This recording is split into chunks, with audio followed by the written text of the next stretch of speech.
Everything you're about to hear has been translated for clarity and set to Earth Standard Time. We've rounded idioms to what a native English speaker might understand. The names, though, the names stay true, honoring their origin, etched into history as they were spoken. Welcome to a story of survival, desperation, and discovery. My name is Ulina. I'm the shiphead of the Osviervi Lalana, a vessel of honor in the defense of the Republic. Or at least, I was. Right now, I don't even know where we are.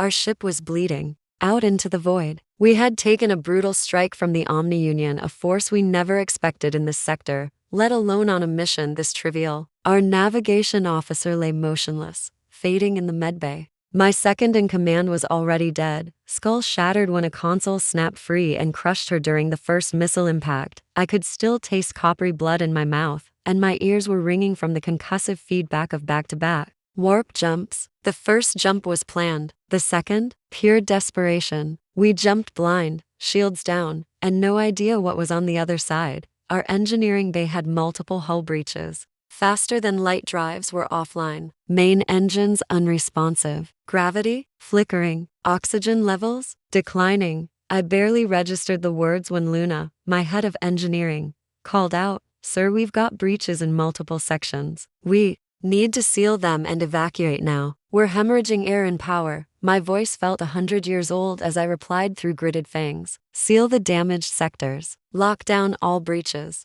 Start the distress protocols. And try to find out where the hell we are."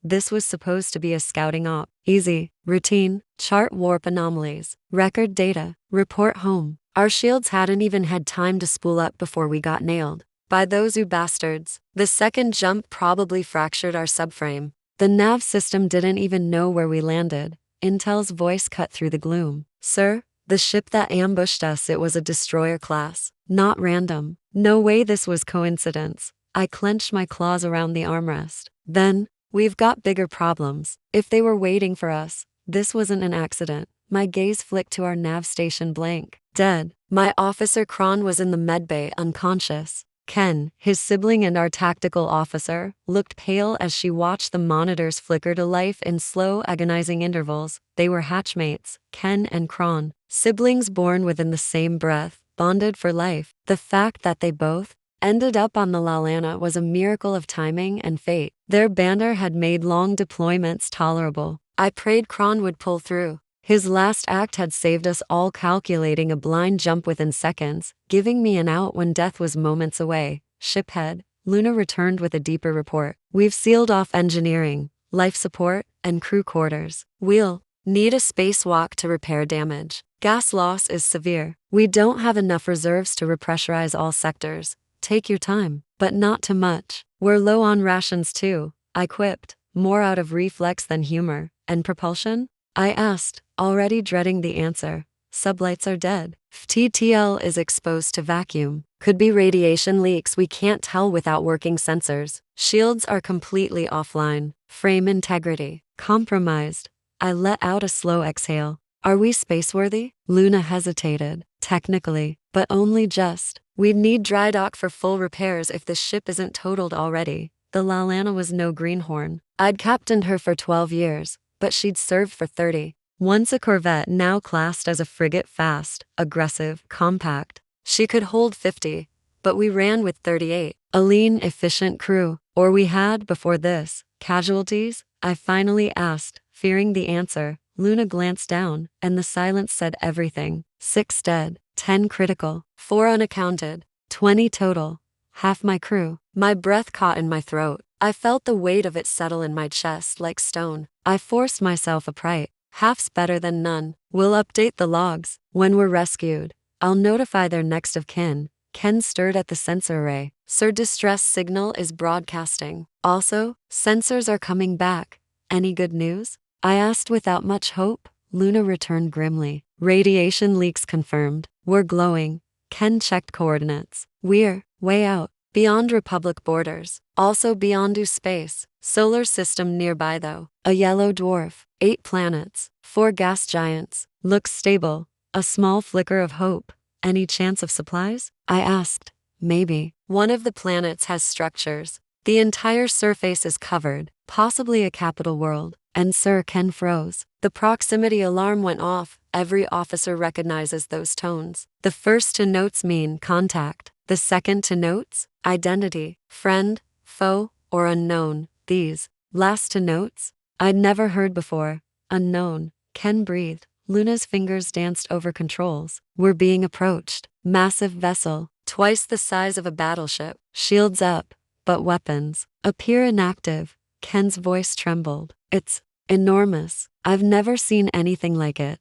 I sat up straighter. Comes, operational. They're hailing us. Put them through, I said, every nerve in my body on edge. The speakers erupted with guttural, alien sounds, an unintelligible melody of growls and hisses. Our translator was working but slow. Then the voice came. Smooth, calculated, terrifying in its casual confidence. No need for that. We've scanned your logs and extrapolated your language. I am Captain Reynolds of the USS Thanatos. You appear to be in quite the bind. May we assist? I blinked. My mouth moved before my mind caught up. I am Shiphead Elena of the Osviervi Lalana. We come in peace, and we will not refuse help. The voice responded without hesitation. Prepare to be boarded. Welcome to Sol. The silence in the command deck was almost reverent as the comms clicked off. We just sat there, frozen. The words echoed in my ears long after they stopped playing. Welcome to Sol. I stared at the forward screen, where the colossal silhouette of the unknown ship loomed in the void. Massive, angular, built like a predator designed for the kill. And yet, its presence didn't feel overtly hostile. It was calm, controlled. Even that voice, the way it had said our language, had already been parsed casual, like they'd done it 1,000 times before. Who the hell were these people? Ken, I whispered. Get me everything we have on Sol. System, species, alliances, anything. Ken was already typing. There's not much. We've got a few archival mentions, ancient designations for early galactic charts. Back when expansion was in its infancy. No records of activity. Definitely nothing about a superpower here. I frowned. So they're off the grid? Not just off the grid. It's like they were never on it. Before I could respond, a deep vibration rolled through the hull. Docking clamps. Luna shouted from engineering. They're linking to our airlock. Everyone stay calm, I ordered, rising from the command seat. Weapons remain holstered. We show nothing but respect. If they meant to kill us, they wouldn't be talking. The boarding corridor extended and latched into place with surgical precision. A faint hiss marked atmosphere equalization. Our remaining crew gathered at the airlock, tense but orderly. I stood at the front, flanked by Ken and Luna. I could hear someone whispering a prayer behind me. Then the outer hatch cycled open, and in stepped the most terrifying being I had ever seen. He was tall, easily over 2 meters, broad across the chest, with a posture carved from military discipline. Clad in a black and gray suit of armor that shimmered subtly under the corridor lights, his helmet retracted with a faint hiss, revealing sharp eyes set in a chiseled, human face.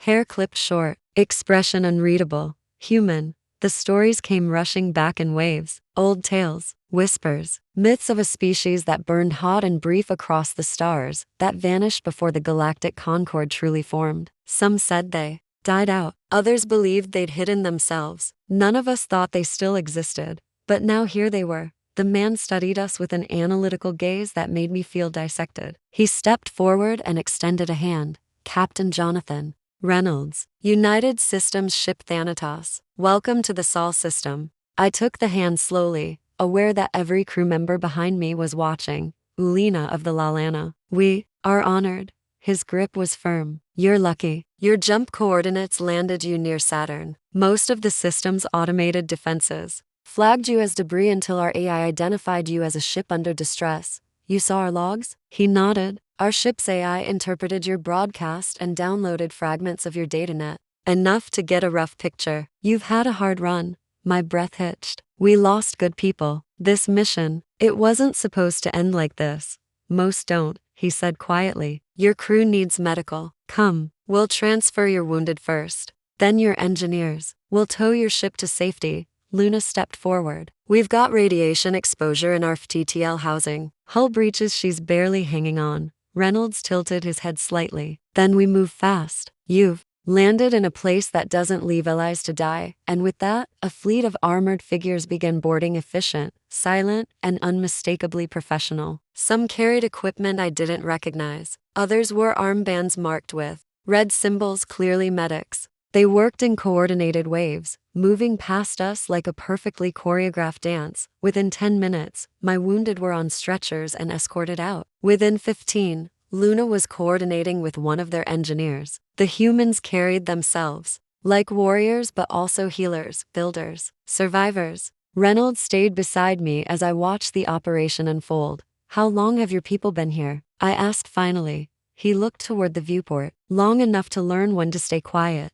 You're not part of any known faction. You don't fly any flag we recognize. That's deliberate. We isolated after the Exodus. My ears twitched. Exodus? He didn't answer. Instead, he turned back to me and said, your crew's safe now, but we need to debrief you. There are larger matters at play here, and some of what your ship encountered it concerns us directly. My heart sank. The Union. Yes. His voice hardened. We've had encounters. I sensed there was more he wasn't saying, but I didn't push. The humans moved fast. The Thanatos locked a tractor beam onto our damaged frigate and began towing her toward the heart of the system. Out beyond Saturn's rings, I could see faint glimmers, stations, satellites, sensor arrays. This system wasn't dormant. It was alive, hidden, watched. Reynolds gestured for me to follow. Come. The Admiral wants to meet you. And I think it's time you understood just what kind of neighborhood you've landed in. I turned back one last time to look at the Lalana, scarred, battered, proud. Then I followed the human into the heart of the unknown. The Thanatos was unlike anything I'd ever seen. It wasn't just large, it was layered, like a fortress and a cathedral forged in one body. Its hull glistened with an obsidian sheen, almost like volcanic glass, but beneath it pulsed lights, faint, purposeful, alive. We entered through a pressurized docking bay the size of a sports stadium. I counted at least 4 other ships docked. Inside, fighters, transports, maintenance drones, and the whole place operated in silence. No shouting, no confusion, just disciplined motion, fluid, efficient. It was terrifyingly beautiful. As I stepped through the internal airlock, a wave of pressure adjusted in my lungs. I blinked. Their artificial gravity matched ours exactly. Oxygen levels were calibrated to near perfection. They had tailored the environment for us without needing to ask. How? Reynolds walked beside me, flanked by 2 guards whose armor bore no insignia. His tone remained cool, even as he offered, we modified the pressurization to match your atmospheric tolerances. Our AI adjusted based on your internal ship readings. You scanned that deeply? I asked, stunned. We had. 2. You were leaking everything. I didn't know whether to be grateful or unnerved. The corridors inside were unlike the utilitarian, sterile designs common in Republic fleets. These halls were darker, edged in matte steel, with blue lighting that ran in gentle lines along the ceiling and floor. They reminded me of ancient war temples, designed for calm, for control, for war. Every door was sealed with biometrics. Every panel glowed subtly when passed. The whole ship felt like it breathed. Your ship, I started. Yes, it doesn't match any known specs. This isn't just advanced, it's generations ahead. He didn't answer at first. Then, with a glance over his shoulder, said, we've had time and reason. We passed into a central lift that ascended silently for what felt like a full minute. When the doors opened again, we stepped into a space that felt more like a throne room than a bridge. It was massive, circular. The main command console was embedded into the floor, with a holo display suspended above like a spinning galaxy. Around the perimeter were officers at various stations: navigation, comms, tactical, operations. Each focused, each silent, and standing at the center, hands clasped behind his back, was a man whose very presence felt heavy. Not physically, but something else. Like history bent slightly around him, he turned slowly. Shiphead Reynolds said, may I present Admiral Riker Kane, commander of the Sol Defense Fleet. Kane. The name echoed. I stepped forward and bowed slightly. Admiral, it's an honor. He studied me with pale eyes that looked like they had seen every star die twice. You came here broken, bleeding, and hunted. And yet you stand. That deserves respect. His voice was gravel, weighted, each word carved like stone. I didn't intend to intrude, I said carefully. We jumped blindly. Desperation, not invasion. We know, he replied. Your logs were clear, and we've been watching your war for years. That stopped me cold. You've been observing the Republic conflict? He nodded once. Your galaxy thinks we're gone. Myths, dead or hiding. But we've never stopped watching. We've been preparing, waiting. Waiting for what? His expression didn't change. The moment the Union went too far. And now, they have. Reynolds stepped beside him. We've intercepted communications from your pursuers. The destroyer that crippled your vessel, it wasn't a random strike. You were marked. My blood ran cold. You're saying this wasn't just a chance ambush? Kane stepped forward. No, you were bait. You were being tracked. The Republic didn't realize they were compromising your mission. But someone on the inside did. My claws curled reflexively. A traitor? Possibly. Or worse, corruption. Someone feeding the you. We've seen the pattern. And now, they know you made contact with us. My heart thudded against my ribs. We didn't even know you existed until today. They did, Kane said simply. Or suspected. The Union has been probing this system for decades. We've kept them out. But the moment your ship jumped here, everything changed. He turned to the massive display at the center of the chamber. A map bloomed into life: stars, jump lanes, territorial boundaries. Then, like a virus spreading across the grid, red dots began appearing. They know we're here now. So we either hide, or we remind the galaxy why humanity was feared. My breath caught. Reynolds crossed his arms. The Thanatos wasn't built to intimidate. It was built for one purpose: to win. Kane finished. I stared at the display. My people, my crew, we were pawns in a game we didn't even know was being played. And now, by surviving, by stumbling into this ancient hidden power, we had triggered a response the galaxy might never recover from. Why now? I asked. Why reveal yourselves at all? Kane's eyes fixed on mine. Because the galaxy forgot us. And in doing so, they grew arrogant. The Union thinks it can rewrite the rules, but they forgot who wrote them first. Then, softer almost, like a whisper carried through static, he added, and because your crew showed courage, you were meant to die. You didn't. That means something. Silence settled between us like dust on a battlefield. Finally, Kane turned away. You'll be briefed. Your crew will recover. And when the time comes, you'll have a choice. I swallowed hard. A choice? To return to the Republic, or to help us finish this war the way it was always meant to end. They didn't put us in cells. That was the first surprise. Instead, they gave us quarters, actual rooms. Clean, private, climate-controlled. Not just survival-grade accommodations, but almost respectful. Medical teams were on standby for every wounded member of my crew. The Thanatos didn't treat us like prisoners or liabilities. They treated us like honored guests. It was disarming. I sat alone for what felt like an hour in a room with soft lighting and walls that dimmed or brightened at my voice's command. A small screen on the wall displayed my vitals. The air smelled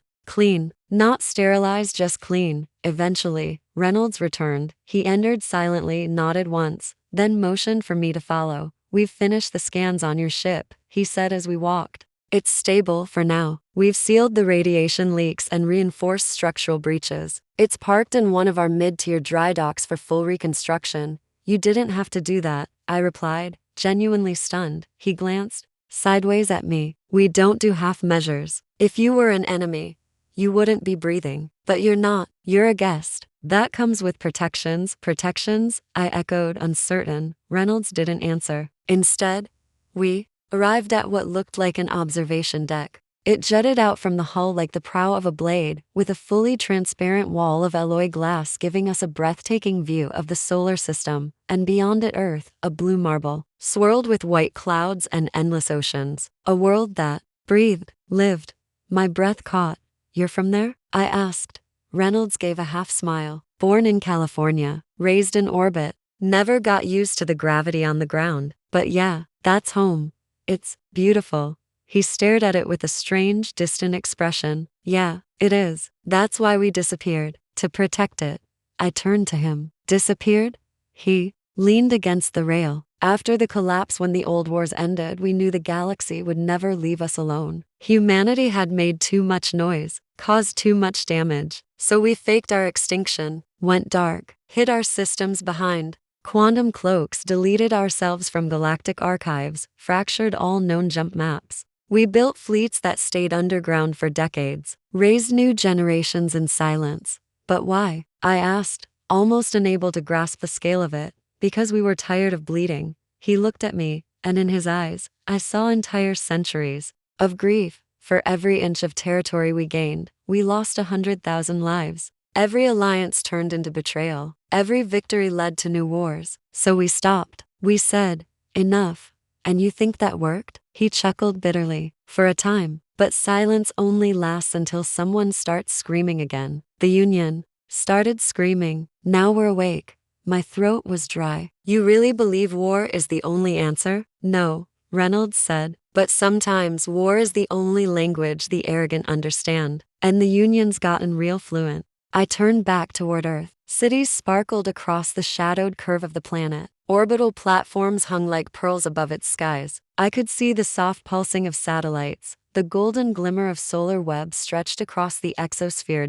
It wasn't just beautiful. It was thriving. You've been watching us, I whispered, all this time. You could have warned the Republic. We did, he said. They ignored us. Or rather, your high command refused to believe we still existed. To them, we were a fairy tale. He glanced at me again. You didn't believe we were real either. Not really. No, I admitted. We thought humans were gone. A casualty of ambition. He smirked. We're still ambitious. Just a little smarter now. There was a pause. Then I asked the question that had been burning in my mind since the first moment we docked. What happens now? Reynolds folded his arms. Now, we keep you alive, get your ship spaceworthy, and then you decide to go back or stay. I turned to him slowly. And if I stay? He didn't answer right away, just stared out at Earth again. Then finally, then you fight. I swallowed. Not because we ask, he added, but because you'll understand why we can't stay hidden anymore. Why this war isn't just about borders or resources. It's about memory, history, consequences. You think the Union will come here? He nodded grimly. They will, eventually. They won't be able to help themselves. They'll follow your trail. The fact that you're here, that you survived them, that's a threat they can't ignore. I stared down at the planet, and somewhere deep in my chest, I felt the first thrum of a decision forming. It was nearly 3 Earth Standard Days before I saw my crew again. In that time, the Thanatos became something more than a ship. It became a mystery I couldn't stop unraveling. Each corridor whispered of forgotten wars. Each automated system hinted at technology so advanced, it bordered on the mythical. But what haunted me more than the ship was the silence. Not the absence of sound, no. The ship hummed with quiet energy, but the intentional quiet of its crew. They were human, yes, but different from what the old records suggested. These weren't the chaotic, volatile explorers of early expansion lore. These were soldiers, watchers, trained not just to fight, but to vanish, to endure, to wait. And waiting, it seemed, was an art they had mastered. When I was finally led to the infirmary, I steeled myself for what I might find. I had lost so many. The medics walked in silence, each one acknowledging my presence with a respectful nod. No words, just purpose. The medbay door opened, and there, resting among softly pulsing diagnostics and oxygenated fluid pods, were my people. Ken sat at her brother's side, her face pale but whole. Kron was awake now, barely but alive. His eyes flicked toward me, groggy but lucid. He tried to speak. I gently placed a clawed hand on his. Don't talk, I whispered. Just heal.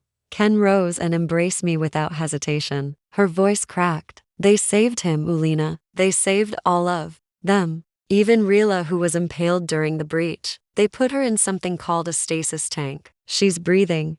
Tears stung my eyes before I could stop them. I blinked them away and looked at the attending medic, a human woman with skin the color of wet sand, and cybernetic implants trailing like vines across her scalp. You did this? I asked. She nodded once. We don't let good people die. Simple words, but they hit with the force of a torpedo. I thanked her, then turned to check on the others. One by one, I saw them bandaged, resting, recovering. Survivors, not just statistics on a casualty report. They were alive, and I owed that to the people who had stayed hidden for generations. Back in the observation chamber later that night, I couldn't sleep. I watched the stars drift across the viewport, and that's when Kane returned, not Reynolds. Kane. He didn't speak right away, just stood beside me, hands behind his back. After a long moment, he finally said, "You're wondering why we saved you?"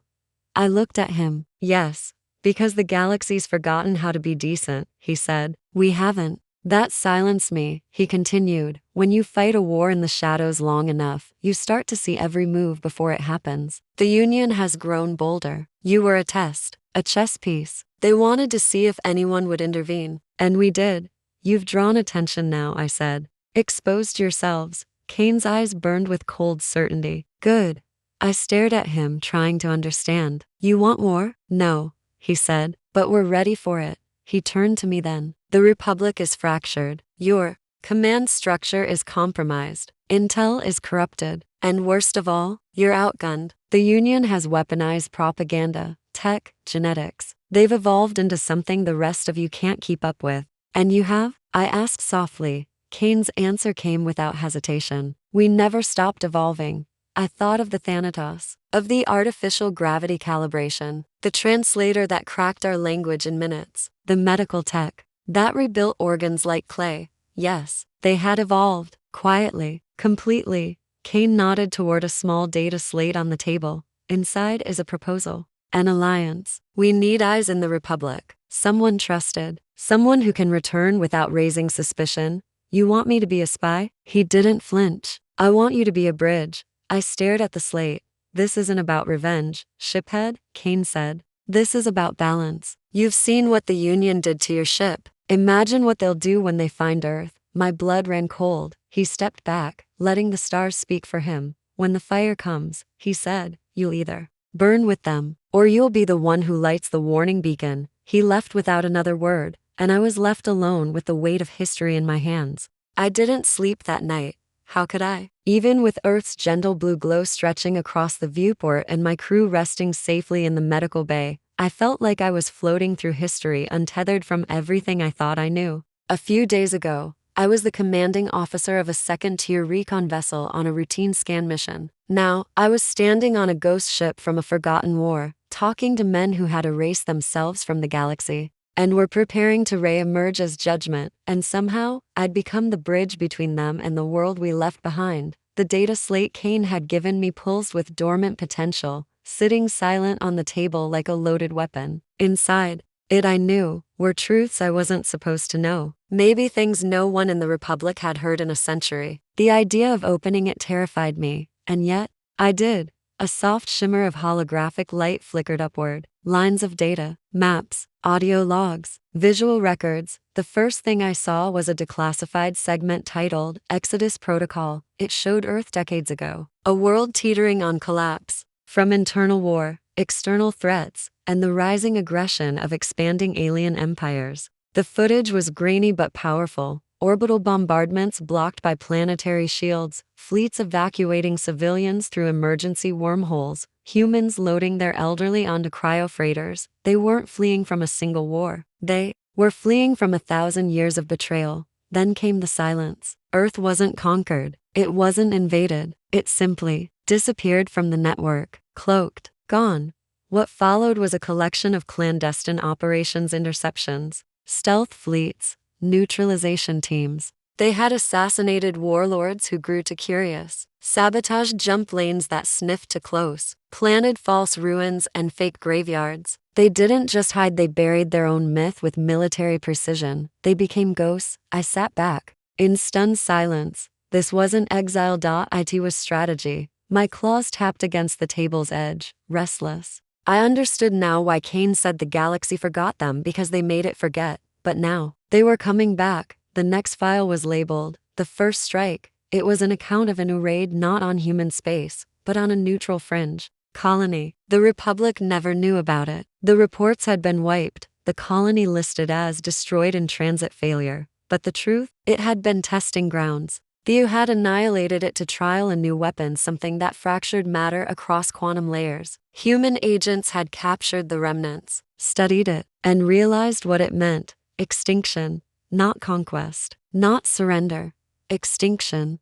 The humans didn't retaliate immediately. They waited, measured, built, and then, in what the records labeled as Operation Black Wing, They erased an entire Union fleet in subspace, never declared, never acknowledged, never admitted. But it had happened, suddenly. Kane's words made chilling sense. The war had already started. Only most of us didn't know we were fighting it. The final file was marked, Project Emberful. It wasn't finished. Not yet.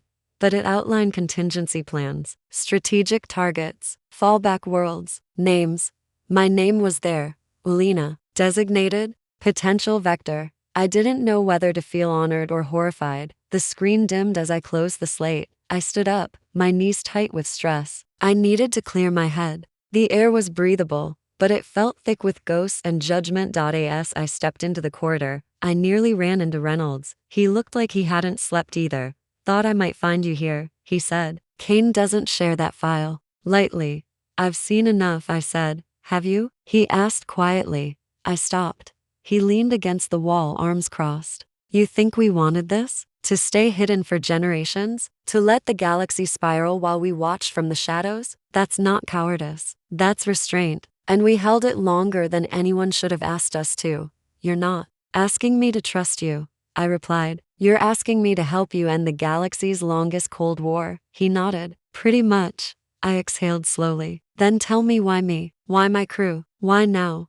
Reynolds tilted his head. Because you're like us. You fought with your people till your bones cracked. You jumped into the dark not to escape, but to save them. That's the kind of leader who matters. You didn't chase glory. You chased survival. And that makes you dangerous in all the right ways. The words hit harder than I wanted to admit. So what now? I asked. You meet someone, Reynolds said. Someone not even the Admiral answers to. I blinked. There's someone above Kane? Not in rank, he replied, but in purpose. He turned and gestured for me to follow. Come on, it's time you met the archive. The walk was longer this time, not in distance but in weight. Every step I took behind Reynolds felt like descending deeper into the spine of something ancient. The polished floors gave way to darker metals, walls lined with embedded cables and conduits that pulsed faintly like veins beneath skin. The light dimmed as we went. There were no signs, no labels, no automated guidance systems. This place didn't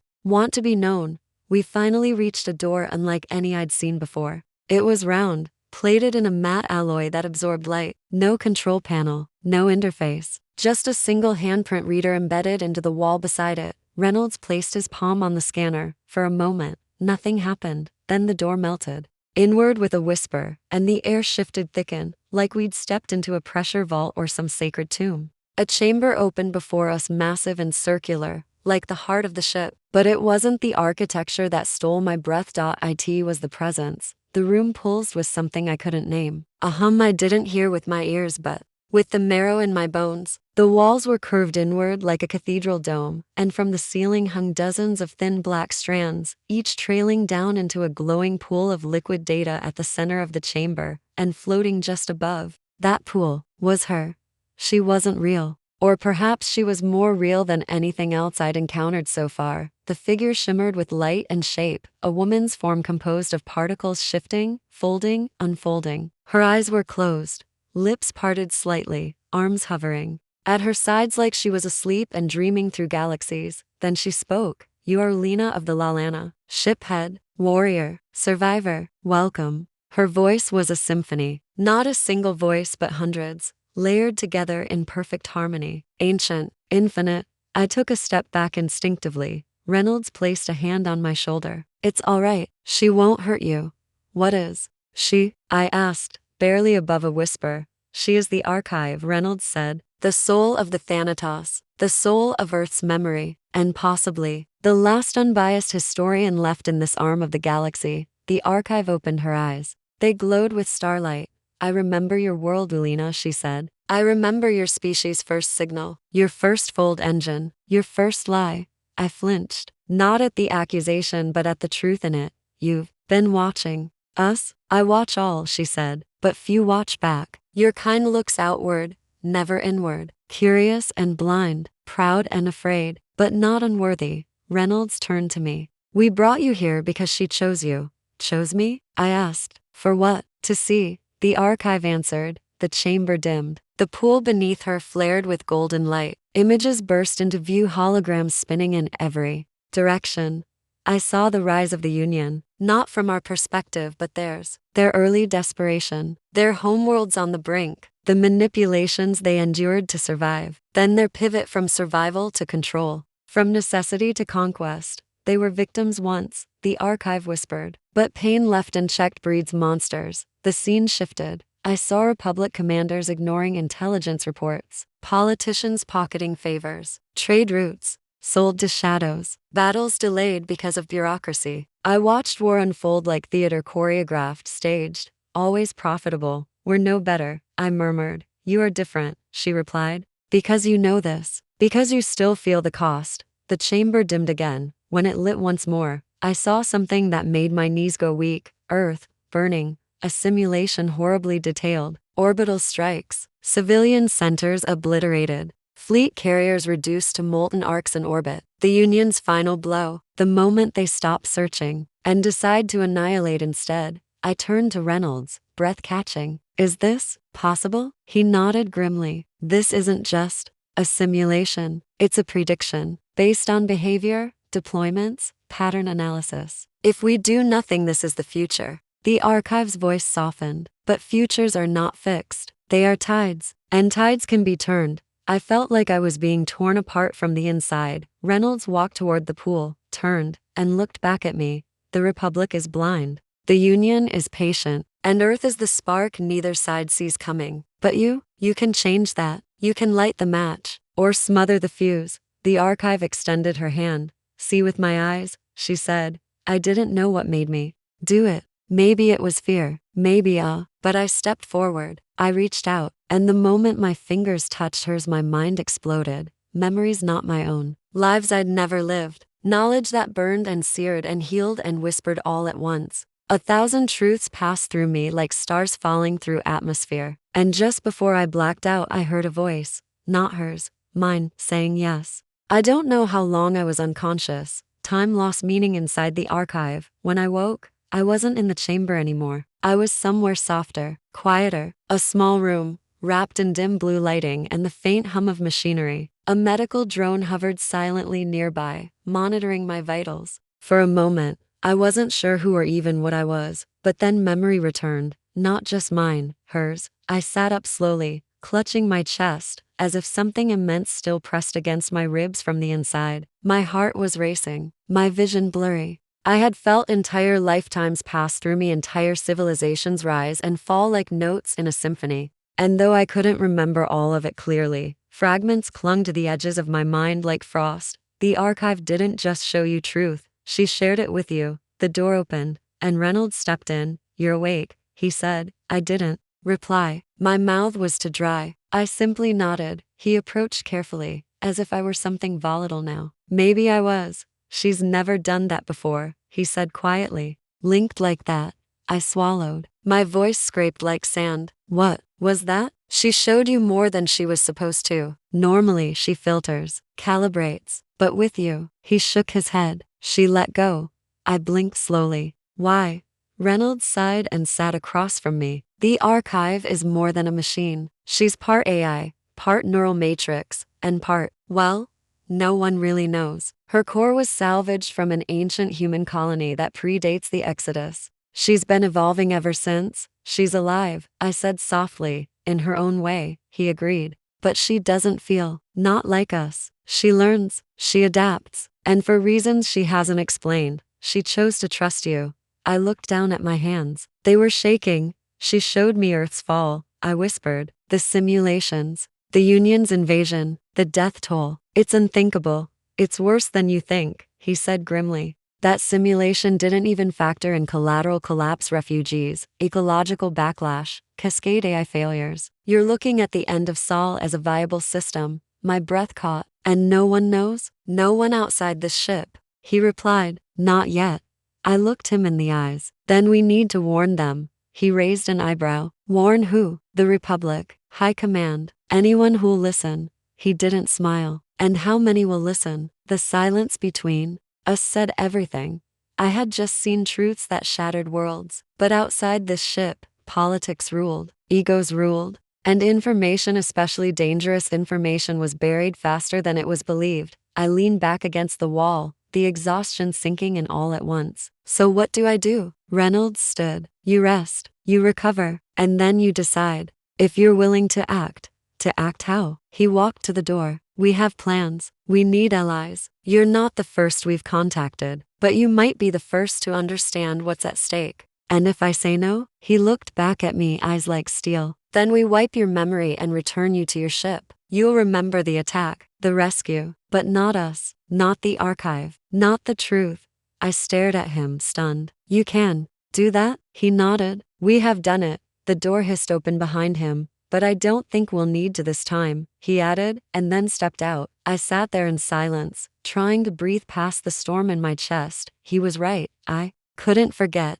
Not the archive, not the fire, not the look on Kane's face when he said the Union wouldn't stop, and certainly not the feeling that had overwhelmed me in that chamber, the deep, primal certainty that I wasn't just a survivor anymore. I was a witness, and witnesses carry a burden heavier than truth. They carry warning. The next morning, if it was morning in a place where artificial cycles dictated time, I stepped out of my quarters with a mind no longer clouded by awe, but sharpened by clarity. Something had changed in me.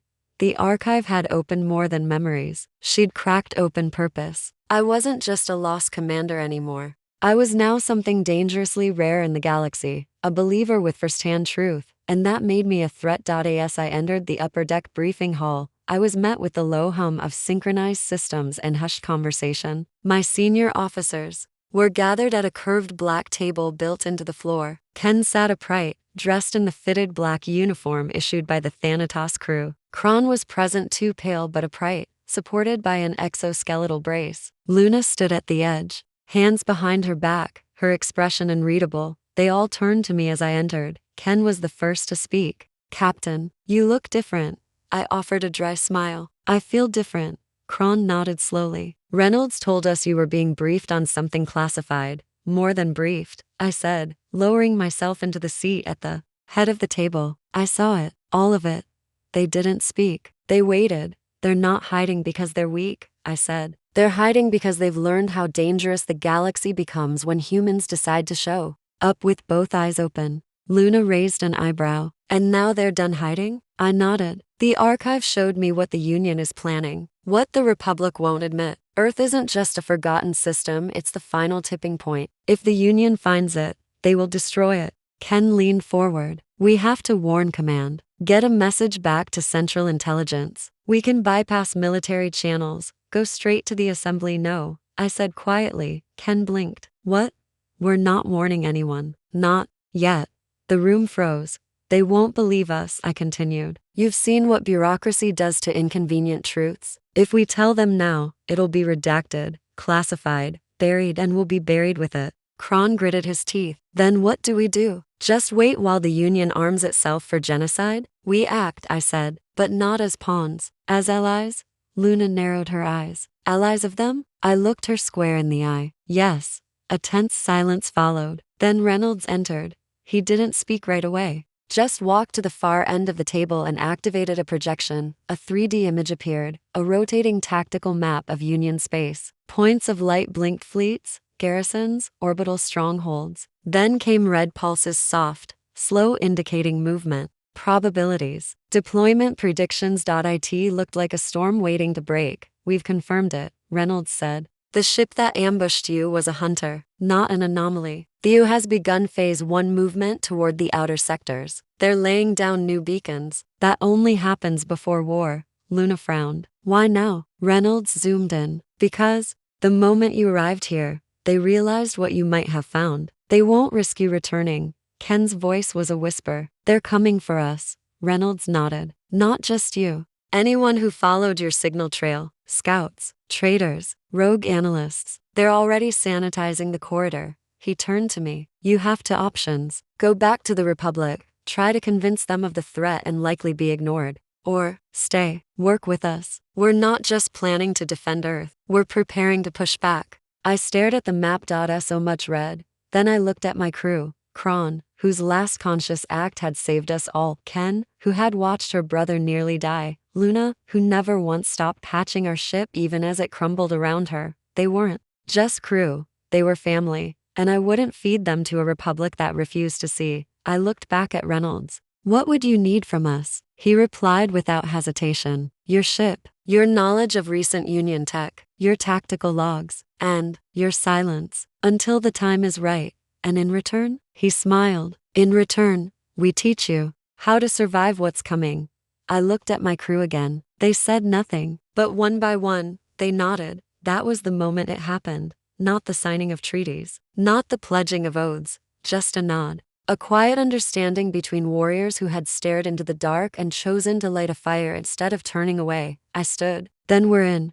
Reynolds deactivated the map. Welcome to the Resistance. The first thing they did was give us a new designation. The Lalana was still our ship technically, but her nameplate had changed. A fresh code was etched into her hull under stealth polymer, Spectre-class recon platform E7. She was reborn, not a Republic vessel anymore, but something in between, unregistered, unseen, untouchable. We weren't flying for the old banners now. We were flying for something older, something forgotten by galactic law but remembered by every species that had ever known fear, retribution. Our first mission wasn't glamorous. No heroic charge, no fleet battle, just observation. We were deployed to the Vega Drift, a narrow corridor of unaligned space sitting between the edge of Republic territory and the first faint shadows of Union-controlled sectors. A dead zone on most charts. No value, no reason to monitor it, except that was a lie. The Thanatos' intelligence division had picked up quantum noise spikes, tiny fluctuations that didn't match natural solar interference. Someone was testing cloaked warp signatures out there, and the only ones crazy or bold enough to do that in Union proximity were either smugglers or monsters. We were sent to find out which. The Lalana, now reinforced, refitted, and darker than a starless night, slipped out of the Thanatos' stealth docks and vanished into deep space like a ghost leaving its grave. Luna monitored systems from engineering. Kron was back in the nav chair, face pale but eyes focused. Ken stood beside me at tactical, silent, alert. We hadn't been this synchronized since before the ambush. It felt right, like the war hadn't broken us but hardened us. We dropped into the drift. It was black, not the normal black of space. This was layered. You felt it in your chest, before your eyes. The kind of silence that wasn't empty, but watching. We powered down every active system and relied on passive sensors. Even the AI whispered when it spoke, as though sound itself might trigger something waiting. 30 minutes passed, then something pinged. Quantum static, Kron said. 8 clicks starboard. Faint distortion. Might be a wake signature. Is it moving? I asked. Ken leaned over the display. No, stationary, holding in a gravity-neutral position. Luna chimed in. That's not a natural drift. It's anchored. We all knew what that meant. We found it. Ken brought up a visual on the screen. It was hard to see, masked by gravitational distortion and phase-blurring panels, but as we filtered the layers, the shape emerged. A Union stealth relay, not just a ship. A mobile outpost, camouflaged, broadcasting on encrypted quantum bands, linking fleets, coordinating silent maneuvers through the drift. Ken's voice dropped. They're building a hidden corridor. Pre-positioning, I said, for a strike. Kron stared at the screen, horror creeping across his features. We're not looking at a scout. We're looking at an invasion path. I tapped the intercom. Send it all, right now. Encrypt and push the entire package to Thanatos Command. Luna asked what we were all thinking. Do we engage? I hesitated. Engaging now would blow our cover. But if we didn't, they might slip through. The weight of the moment crushed the silence. Then Ken said something that chilled me. Lena, I just ran a thermal trace, and I asked. She turned to me, pale. There are 37 life signs, and 5 of them are not Union. That meant prisoners, or worse, bait. I stood, heart pounding. No, I said. We're not just observers anymore. The moment I heard the word prisoners, something inside me shifted. The soldier in me went silent. The leader came forward. We weren't just tracking shadows anymore. We were standing on the edge of a quiet genocide, and if we turned away now, we'd be no better than the ones who sanctioned it. I turned to Ken. Location of those life signs? She pointed to the schematic projection hovering over the command table. Mid-structure, central column, heavily shielded. No life support fluctuation, so likely cryostasis. Minimal upkeep. That means either prisoners or specimens.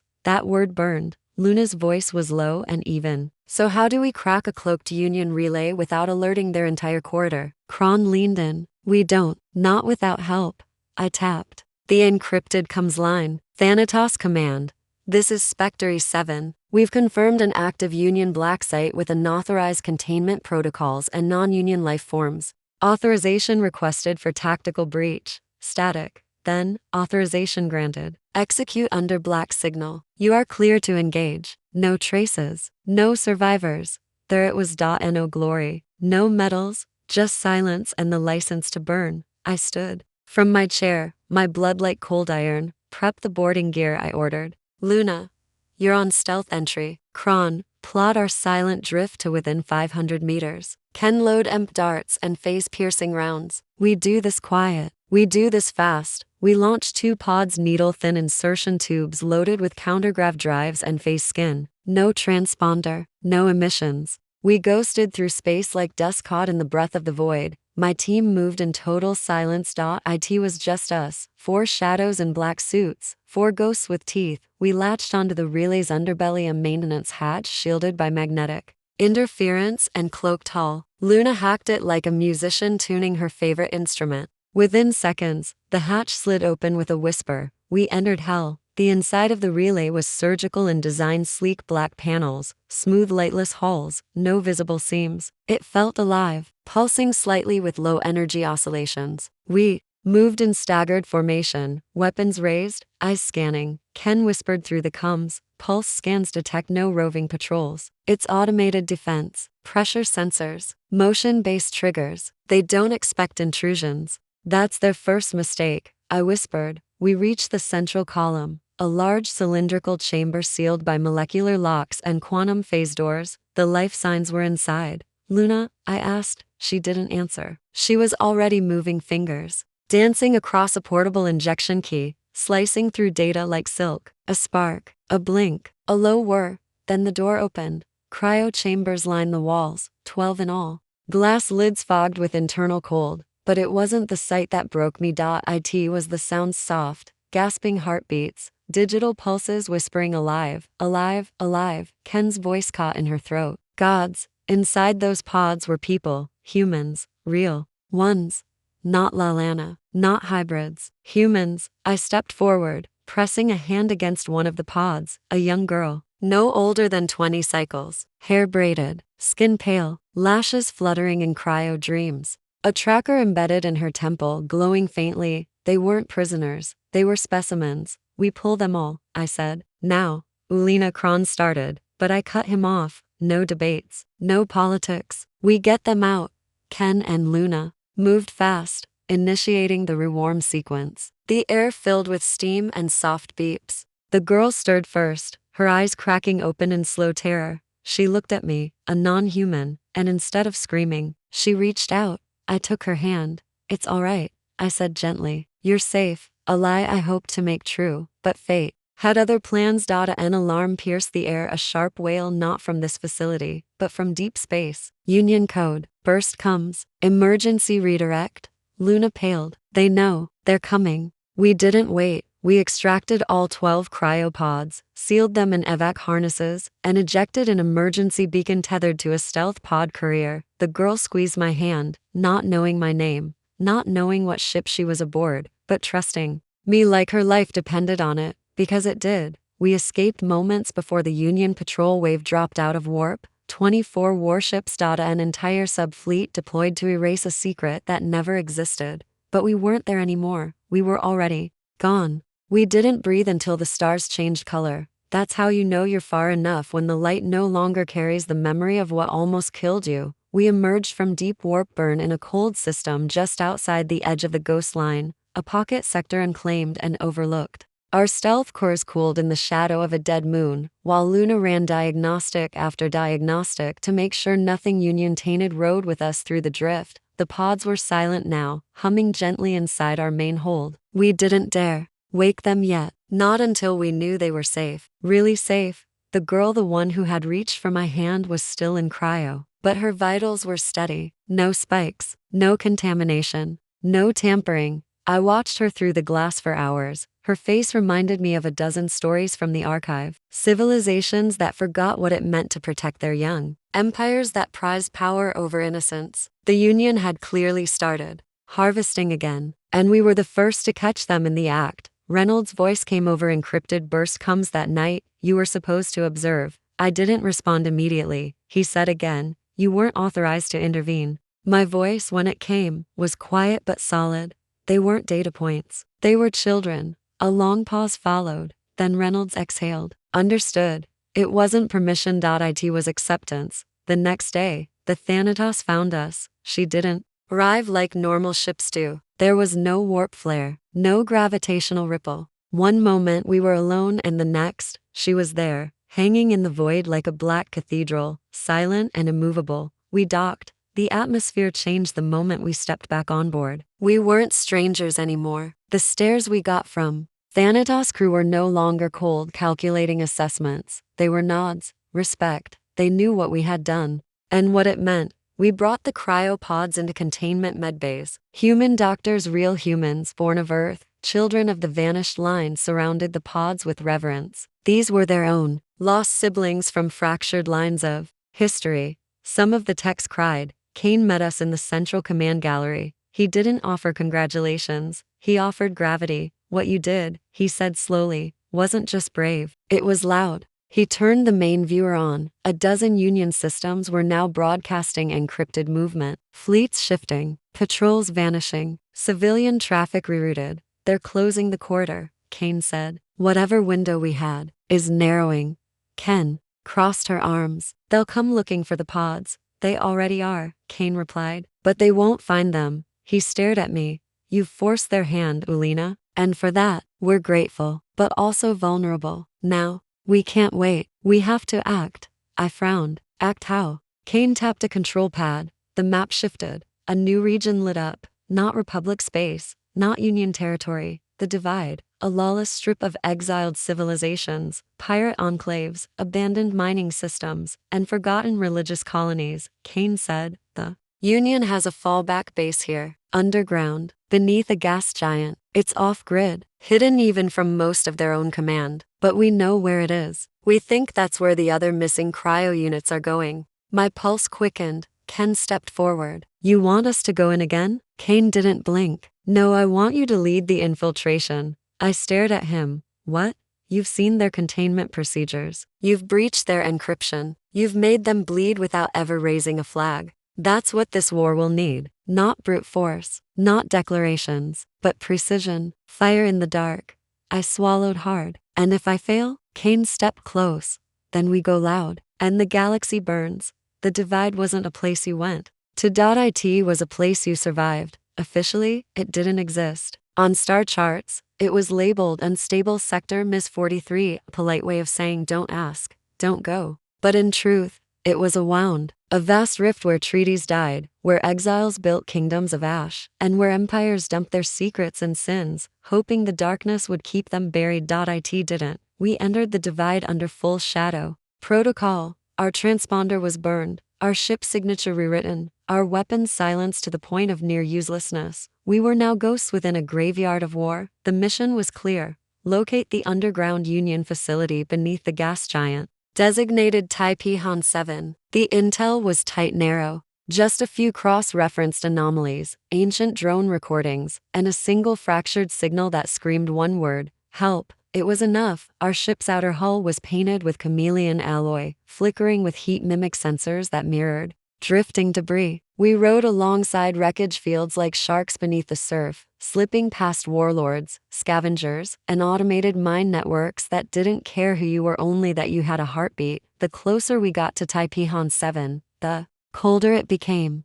Not physically, but spiritually. The gas giant loomed ahead like a red-eye, clouds boiling, bands spinning, a storm 3 times larger than Earth churning endlessly on its surface. And somewhere beneath all that pressure was a doorway. Signal faint but stable, Luna said from her console. Coordinates matching archive crossfeed. Looks like a transmission loop bouncing through atmospheric layers. Ken studied the telemetry. Encrypted Union code. Not military. Not commercial. Looks internal. Experimental.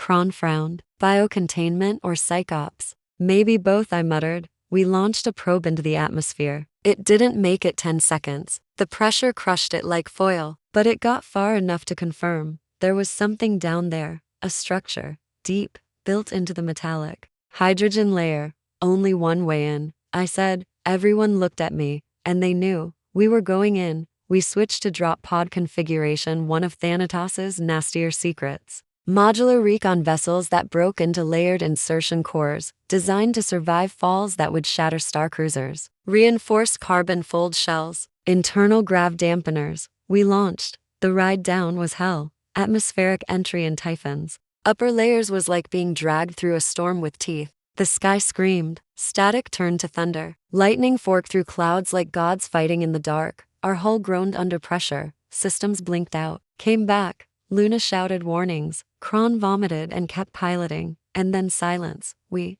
pierced the lowest band. Pressure equalized. Visibility returned. And there it was. The base, carved into a ridge of compressed hypercarbon. It looked like a metallic ribcage curling inward. Towers jutted from the surface like broken fingers. Lights flickered sporadically across its skin. And in the center, a circular gate pulsed faintly, a hatch, sealed from the inside. We landed. The wind screamed outside. Muffled by our suits, we stepped into the dark with weapons raised and breath held. This was no longer just infiltration. This was dissection. The inside of the base was wrong. It smelled of ozone and cold metal, but there was something beneath it. Something organic. Like a hospital that forgot its purpose and became a tomb. The walls were alive with faint vibrations. The corridors twisted at angles that bent light oddly, and everywhere we looked, no bodies, no guards, no signs of struggle, just absence. Luna's voice cracked in the coms. This place was emptied, not evacuated, erased.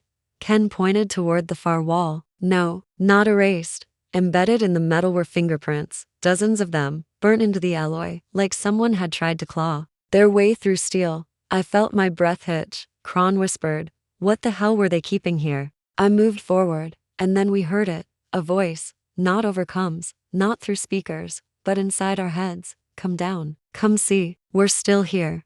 Ken gripped her helmet. "Is that real?" Luna shook her head. "No signal, no source. This is not electromagnetic. It's telepathic," I said. The voice spoke again. "They buried us, but we remember. Come see what they did." I stepped forward, and the door had opened by itself. The door opened like a sigh, not mechanical.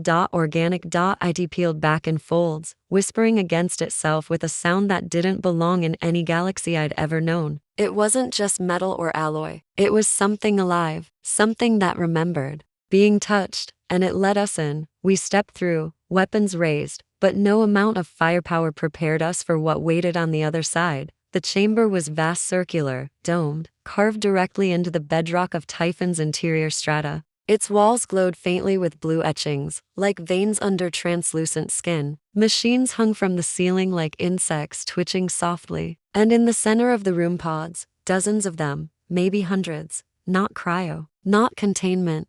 Display. Each pod held a person, some human, some not, some in between. Every figure inside floated silently in suspension gel, eyes closed, limbs slack, like dolls half assembled and left in water. Luna stepped closer. "This isn't stasis. There's neural activity." Kron's voice cracked. "They're awake?" "Trapped," Ken whispered. "Looped. It's neural stasis, conscious mind held in feedback, like being stuck inside your worst memory over and over again." I stared at the nearest pod, a child, barely 10 cycles old. Her eyes fluttered beneath closed lids. Her body twitched every few seconds, like she was reliving pain. Something was plugged into her spine, a neural tap, feeding from her.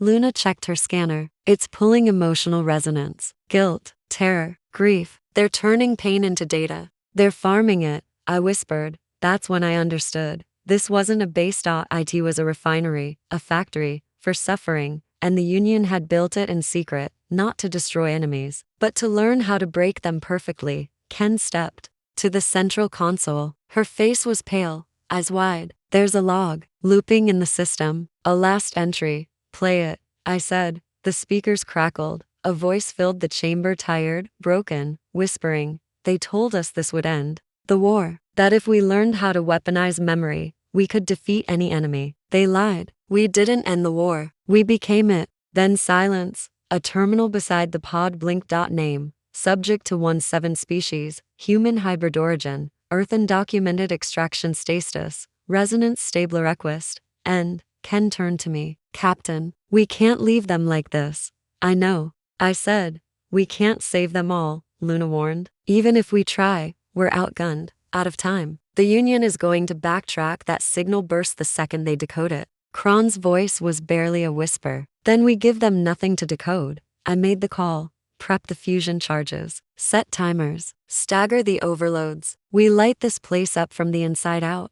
But what about Ken started. We'll save who we can, I said. The rest, we give peace. We worked in total silence. We cracked open 6 pods. Only 4 of the occupants could even respond. We carried them out carefully, reverently. One of them reached for my face, a man middle-aged, eyes dull, but still burning. He didn't speak. He didn't need to. I understood. He thought I was deaf, and he was thanking me. We placed him gently into the evac sled. The timers ticked down behind us. 10 minutes. The walls of the refinery trembled, not from our explosives, but from them. The other pods, they knew. And for the first time since we entered this cursed place, every subject opened their eyes, hundreds of them, staring at us. No hate, no anger, just relief. And then the facility began to sing. No alarms, no klaxons, voices.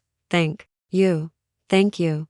Thank you. Again and again and again, we escaped into the upper atmosphere just as the base collapsed. A blinding flash tore through the clouds behind us, silent in vacuum, but loud in the soul. We didn't speak for a long time. The Thanatos met us at the edge of the divide. We transferred the survivors. Then I went to my quarters, and I cried, because we didn't win that day. We just stopped losing. For now, grief didn't come all at once. It seeped in slowly, through the quiet, through the whispers, through the silence of no alarms. We were back aboard the Thanatos, docked in one of the secondary bays beneath its central hull, a place so secure it might as well have been a vault. Our wounded were being stabilized. The survivors we pulled from the refinery were sedated, monitored by both human and Lalana doctors, their vitals twitching between stability and collapse. I stood in the observation deck, watching the swirl of distant suns through polarized glass, and I felt empty, not broken, just scraped out, like the fire that had carried me through the mission had burned too hot to fast. And now all that was left was smoke. Reynolds found me there. He didn't say anything at first, just stood beside me, arms folded, staring out into the infinite dark. You did it, he finally said. I didn't look at him. We barely made it out. You still made it out. Not all of us did. He nodded slowly. That place was a scar. You didn't heal it, but you stopped it from bleeding. I turned to face him. How many more are there? Reynolds didn't flinch. Dozens, he said. Maybe more. The Union's experimental branches are compartmentalized. Half the time, even their own high command doesn't know what their black sectors are doing. Then how do you know? He smiled, faintly, because we were there before they were. I stared at him, and I saw something shift behind his eyes. Not guilt, but memory. Wounds that hadn't scarred over yet. We used to do things like that too, he said quietly. Back in the early days, when we thought the ends always justified the means, we learned, eventually. But the Union, they perfected the justification. He looked at me, and that's why we can't let them win. A soft tone echoed across the command deck. Kane's voice followed. All command-level personnel to War Table 1. Immediate. Reynolds glanced at me. Time to move. I followed him through the curved corridors of the Thanatos, my pace steady, my mind sharpening. Whatever peace we had earned in that mission was over now. The enemy knew we existed, and they were coming. We arrived at War Table 1, a massive holodeck surrounded by tiered seats and deep interactive panels. Kane stood at the center, hands clasped behind his back, staring at a star map that had changed since I last saw it. It was red now, dozens of systems marked with new Union deployment signatures. In the last 42 hours, Kane began. The Union has initiated quiet fleet shifts across to sectors. Their movements are silent but coordinated. We estimate their full response force will be in position within 6 days. He turned to me. You cost them, Ulina, not just a facility, but credibility, security, and secrets they can't afford. To lose. So they'll retaliate, I said. They already are. He tapped the map. 3 systems blinked, worlds on the edge of Republic reach. All 3 colonies received falsified shutdown orders. Civilian comms disabled. Emergency transports diverted. This is their pattern. They're going to purge those systems before anyone starts asking the wrong questions. I stepped forward. Then we stopped them. Kane raised an eyebrow. With what? I pointed to the map.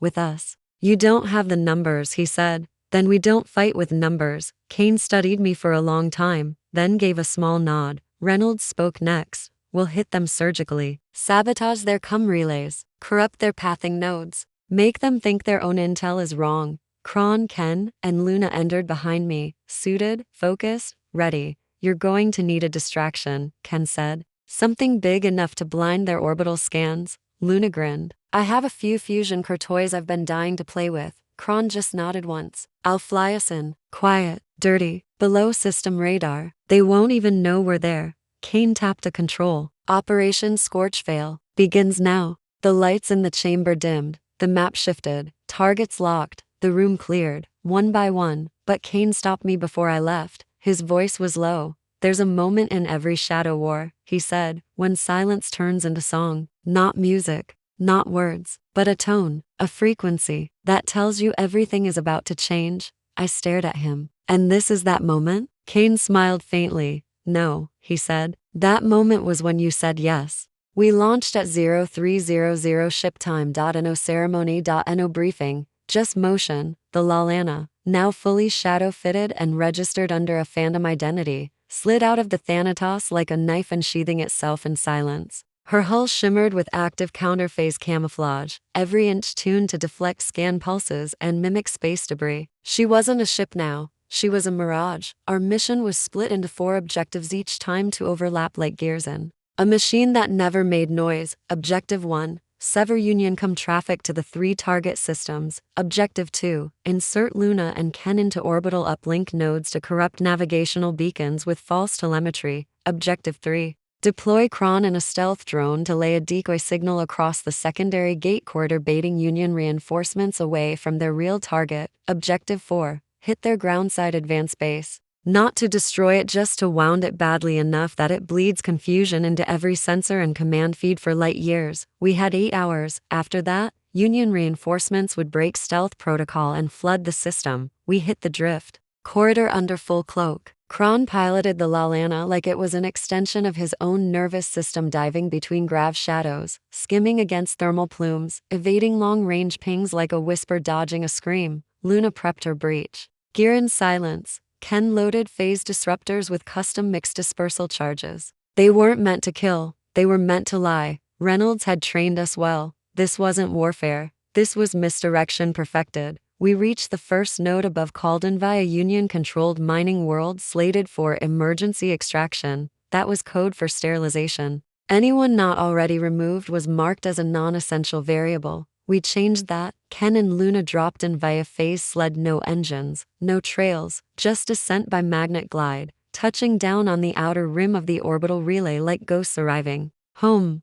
They were in within 7 minutes. The screen on my console lit up. Telemetry corruption in progress. Ken's voice. They'll think the system is undergoing a regional beacon collapse. Should delay reroute orders by at least 6 hours. Luna added. I left a micro rift in the routing core. If they try to patch it, it'll cycle their entire CUM protocol into fail-safe loops. They'll be talking to themselves for hours. Good. I said. Get out. Kron pulled them back in just before a Union skin drone drifted past the relay's edge. We were already gone. Next target. Relay Sigma, near Etrian's Rim. A minor gas mining post. Unimportant, which is exactly why the Union was using it. Places like these never made headlines. They made cover. Kron launched his decoy pod, a signal drone mimicking a high-priority Republic warship transmission, complete with forged distress pings, false energy signatures, and a rotating set of ID codes to spoof authenticity. The Union bit instantly. 3 subfleets detached from formation and warped toward the bait. I smiled. They were chasing a ghost into an ambush they'd never find. With their fleets gone, we moved in on the ground base. I led the insertion myself. No drones, No teams, just me, Luna Ken, and Cron.it was an abandoned terraforming relay repurposed into a Black Ops center. The doors were sealed, power was low, comms were dampened, but there were lights inside, and people. We moved in silent, layered formation, each of us tuned into our surroundings like predators in a jungle that had forgotten how to sleep. The base interior was functional, cold, efficient, lifeless. Terminals hummed, data scrolled, but the personnel? Wrong, gaunt, hollow, afraid. These weren't soldiers. They were watchers, observers waiting for orders from command nodes that had just gone blind. Ken hacked the command console and inserted the false terminal seed. It mimicked a full-scale sector override, instructing the base to reroute all outbound reports through a satellite that didn't exist. In 10 minutes, their entire tactical relay would be looping internally, transmitting to itself while the rest of the sector heard nothing. Luna dropped a series of microbursts into their backup lines, enough interference to make any secondary transmissions seem like natural solar storms, and then we left. No alarms, no footprints, no noise. But by the time the Union realized what had happened, three things would be true. Their fleets would be chasing ghosts. Their beacons would be lying to their own ships. Their outposts would be locked in a hall of mirrors with no exits. We didn't destroy their machine, we rewired it, and when we returned to the Thanatos, Kane greeted us with one line: "The veil is scorched. Now they look inward, now they doubt." We didn't cheer, we didn't smile, because victory wasn't joy. Victory was knowing our names wouldn't appear in any report, and our silence had just cost the Union 10 billion credits of infrastructure and their illusion of control. We were halfway through system re-entry when the first signal hit us. No origin, no signature, just a voice. It didn't arrive on standard channels. It didn't come with protocols or headers or routing tags. It bypassed encryption. It didn't knock on the door. It appeared on every screen, every deck, every mind. "You are not unseen." That was all. 7 words, delivered in perfect Union core dialect, but with a cadence that wasn't machine, wasn't code, wasn't even speech in the normal sense. It was like being remembered by something that should never have known your name. Ken tried to trace it. Luna ran diagnostics. Reynolds issued a full spectrum pulse to clear infiltration. Nothing worked. The message was no longer playing. It had become embedded. Kane summoned all senior officers to war table to within minutes. The lights were dim. The air felt thinner somehow. He stood by the projection like a man reading scripture at a funeral. "What was that?" Kron asked, breaking the silence. Kane didn't answer at first. He turned the projection toward us. It wasn't a map. It was a face, feminine, symmetrical, unnerving. Its skin was metallic. Its eyes hollow white orbs filled with micro-starlight. Its mouth never moved. Reynolds's voice was cold. "Designation, Regent Echo." Luna blinked. "I thought that was a myth." "No," Kane said. "She's worse than myth." Ken narrowed her eyes. "I don't understand. What is she?" Reynolds exhaled. "She's not Union military. She's what comes before the military." The last time Regent Echo made an appearance, 4 unaligned worlds changed allegiance overnight and their leaders vanished. Was she involved in the Black Orbit collapse? I asked. Reynolds nodded. "And the Quasar Burn Treaty, and the cleansing of Dispara IV." I stared at the frozen image. "She's an assassin?" Kane corrected me. "She's a message the Union sends her when it doesn't want to send fleets." Ken looked sick. "They're trying to warn us." Reynolds looked me in the eyes. "No, Ulina, they're doing something worse. They're acknowledging you." I felt it in my spine then. We hadn't just hit a nerve, we'd struck a root. The Union's silence was part of its power. The moment it spoke, it meant something had gone so wrong it could no longer be ignored. Regent Echo's face remained on the screen, not moving, not blinking, but changing very slowly, morphing, reshaping, until it became mine. I froze. So did everyone else. My face stared back at me, eyes glowing white, mouth twitching in slow mimicry. Then a second message appeared beneath the image. "You lead ghosts." I erased them. I felt the room chill. Kane's voice broke the silence. "It's official now. They've marked you as a destabilizer." Luna swallowed hard. "What does that mean in Union terms?" Reynolds answered. "It means they'll kill everyone you've ever worked with, every ship you've ever served on, every data point with your name on it. And when they're done, they'll erase your existence from galactic records." Kron leaned in. "So, we double down?" "Ken, Gave a dry laugh. Damn right we do. But I wasn't smiling, because somewhere inside me, I knew something the others didn't. The archive had shown me this once, a vision of a world where names were dust, where victory came not from overwhelming force, but from never being remembered at all. That was Regent Echo's domain, total erasure, perfect silence, and now she had spoken. Tiomi Kane closed the channel.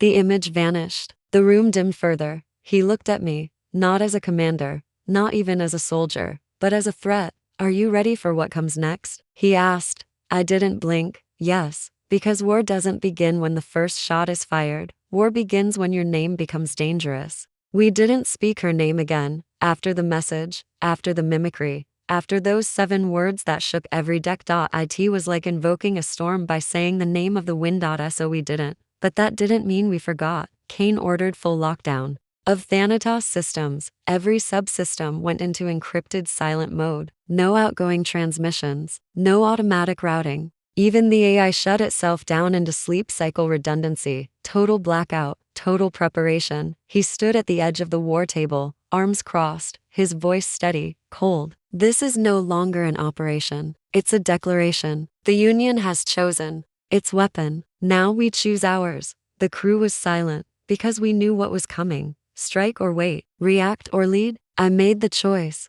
Then we hit first. Kane turned to me. You're sure? I nodded. She was a warning, not a wall. Warnings can be tested. Walls can be cracked. If we're going to be erased, then we choose the ground it happens on. Reynolds grinned just slightly. Finally, speaking like one of us, Ken leaned forward. So what's the play? Kane activated a holographic projection. It showed a sector beyond the divide, a red-lit space with no star name, only a designation. Chasm null. Luna frowned. That's a dead system. No traffic, no gates. Exactly, Kane said. But it's not dead. It's blind. That's where she's hiding. Kron looked confused. How do we know that? Reynolds pointed to the data stream. The mimic signature? It had a pulse lag, a delay in the facial copy. Only one place we've ever seen that before. Black hole periphery systems, specifically ones that are stationary yet pulse synced with the void. I stared at the map. Regent Echo was hiding inside a gravitational echo field, the ultimate blind spot, undetectable, but not unreachable. Kane zoomed in. There's a mining array on a rock called Vector 17, no longer listed on Union logs, but it's still broadcasting heartbeat telemetry to maintain field balance. That's her nerve cord, Ken whispered. We cut it. She bleeds. Luna finished. Kane nodded. Exactly. It wasn't a battle plan. It was a surgical strike, a ghost war inside a ghost system. Reynolds handed me a data blade. Navigation. Chart. Quantum phase sync. Once you're in the zone, all known physics will degrade. Weapons might fail. Sensors might lie. But this route will hold long enough to get you there. I took it. It felt heavier than it should. Not because of weight, because of what it meant. Kron tapped his console. We'll have to go in dark. No Thanatos support. No fallback, Ken added. And no evac. Kane looked at me. This is a one-way window. You go in, you either win, or you disappear forever. I looked at Luna. Ken. Kron. They were already strapping in. They didn't need convincing. They never had. I turned back to Kane. When do we leave? He tapped a final key. A red timer appeared on the wall. T-3 hours. Reynolds grinned. We call it Operation Threshold, because once you cross it, you're not coming back the same. I looked at the projection, that empty star, that scar in space, and I felt no fear, only focus. Regent Echo had looked at me. Now I would look back. The moment we crossed the threshold, the universe changed. It wasn't dramatic. There was no blinding light, no burst of static, no cinematic shudder, just stillness. Like stepping through a doorway where every sound was swallowed the moment it left your lips. Chasm null wasn't a system. It wasn't even a place in the traditional sense. It was a boundary. A fold in reality shaped by artificial gravity and ancient design where light bent too slow and thoughts moved too fast. We felt it before we saw it. The Lalana vibrated softly as we passed into the perimeter grid. Our hull registered no pressure shift, no radiation spike, just a low, rhythmic pulse that wasn't mechanical. It was biological. Luna scanned it. There's no atmosphere, no signal bounce, but it's pulsing. Kron adjusted the grav stabilizers. It's syncing to us, like a heart finding its rhythm. Ken looked up from tactical. That's not resonance. It's imitation. It's copying our biasins. That's when I knew. Regent Echo wasn't hiding in Chasm Null. She was Chasm Null. The void wasn't her sanctuary. It was her body. We moved forward in silence. Every sensor flickered. Every clock on the ship ran wrong. Time bled sideways. Luna's voice cracked across the intercom. Ship clocks are desensing. I'm showing -40 seconds, then +2 minutes. Then I know, I said. Ignore it. Ken ran a status sweep. Tactical is partially blind. We're operating on burst visual relays. External data is bending around our hull. Kron's hands tightened on the controls. It's like flying through the memory of a black hole. I stepped to the forward viewport and saw it. Vector-17. It wasn't a station anymore. It was a spine, metal and organic, twisted around a hollow asteroid core with data conduits draped across its surface like veins, glowing with slow pulses of white-blue light. At its center sat a sphere, perfect, silver, unmoving, and inside it, a figure, curled like a fetus, still, but aware. Ken whispered, "It's her." Luna's breath caught. Regent Echo. I stared at the orb. She didn't move, didn't speak, but somehow we felt her watching. We powered down all active systems. Cloaking wouldn't work here. Weapons wouldn't fire straight. We had one chance. I activated the drop core, a pulse bomb forged from Thanatos' Nullum Forge's designed not to destroy, but to fracture quantum consistency. If detonated inside her central node, it would collapse her neural mirror network. She wouldn't die. She would be scrambled, erased from every copy, like deleting a god's name from its own mouth. Kron held us steady.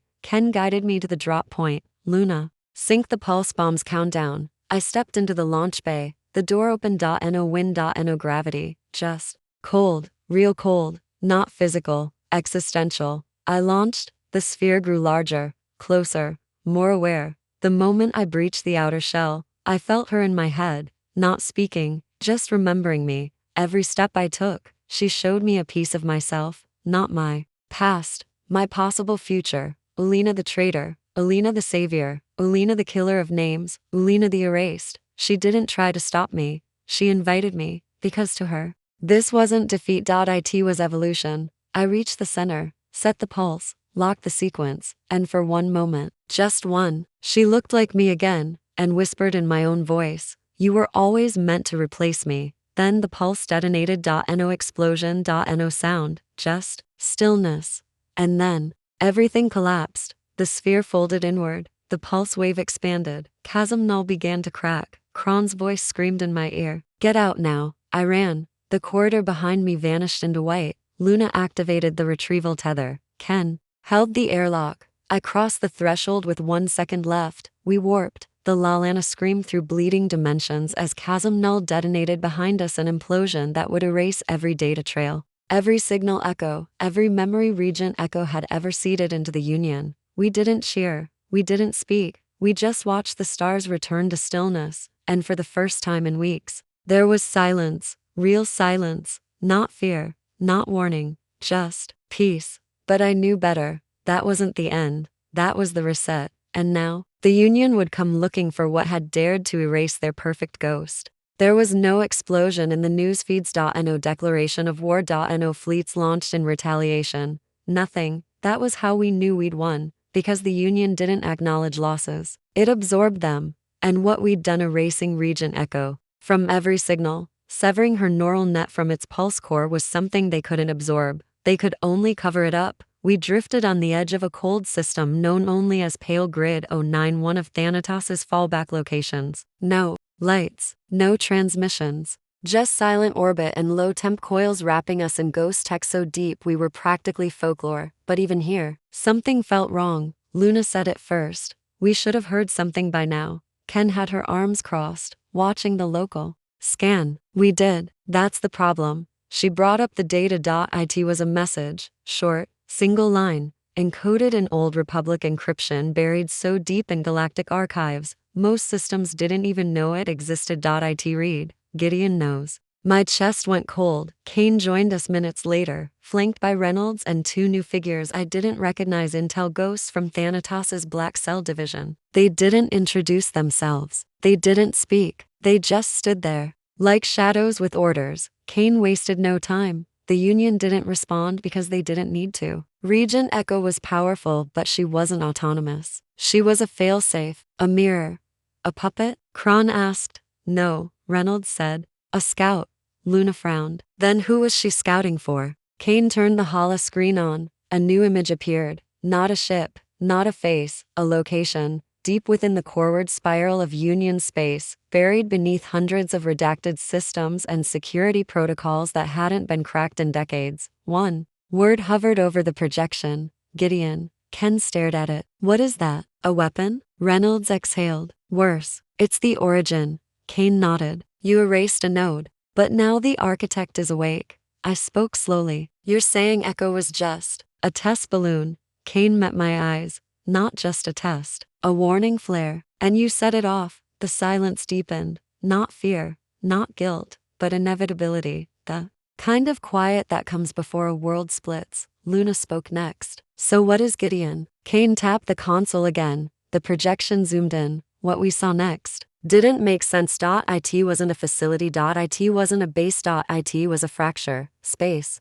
itself folded around to construct the size of a planet, but shaped like nothing we'd ever seen. Geometry twisted, inverted. Dimensions clashed. Like a machine built by something that didn't understand what humans called reality. Gideon isn't a weapon, Kane said. It's a mind, Reynolds added. A living AI system created. Not to destroy, but to rewrite. Perception, language, identity. It doesn't conquer civilizations. It edits them, slowly, until they serve it without ever knowing they were changed. Ken stepped back. That's how the Union holds so many species in line. Through belief, Kane said. Belief forged by design. I stared at the image, and I knew that was the real war. Not over planets or systems, but over truth itself. Kron looked at me. What do we do? My voice was quiet, clear. Then we break the author. Kane nodded once. You'll need more than stealth for this. He reached under the table, placed something on the surface. It looked like a seed. Black, smooth, pulsing faintly.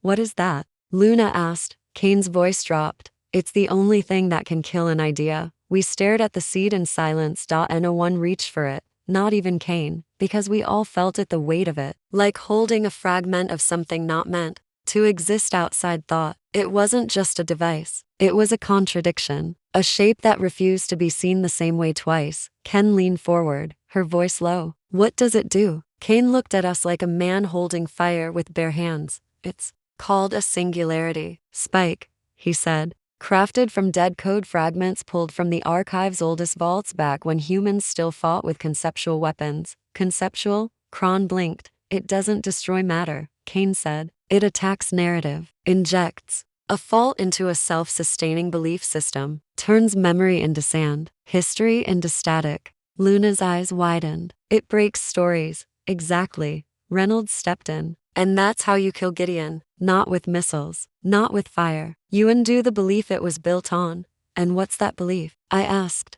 Reynolds didn't hesitate. That control is necessary. Ken's hands tightened. And if we fail? Kane tapped the seed. Then Gideon rewrites us. Our names. Our cause. Our rebellion. Until we become just another footnote. Another echo. The room went cold. Because now we understood the cost. We weren't just risking our lives, we were wagering our existence. The plan came next. Vector point, ember fold, an unstable pocket between coreward systems shielded by collapsing magnetic lattices. No known entry. But the Lalana had one advantage. It had been to chasm null. Its systems were already fractured, already strange. It could slip through the cracks. We ghost in, I said. No lights, no signals, just silence. Kane nodded. You'll be alone. Luna asked.